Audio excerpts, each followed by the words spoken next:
हमारी समझ से परे है। नील्स बोहर की यह समझ हमें बताती है कि सत्य की तलाश में विज्ञान और अध्यात्म दोनों आवश्यक हैं। जब विज्ञान की सीमाएं समाप्त होती हैं, तब अध्यात्म की राह खुलती है।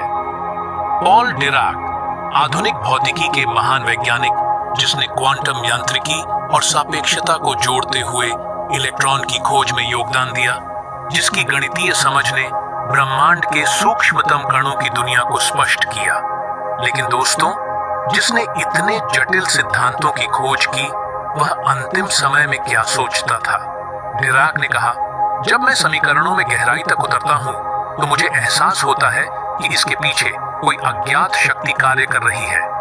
यानी गणित के सूत्र, समीकरण और सिद्धांत अपने आप नहीं बने, उनके पीछे एक ऐसी व्यवस्था है जो हमारी समझ से परे है।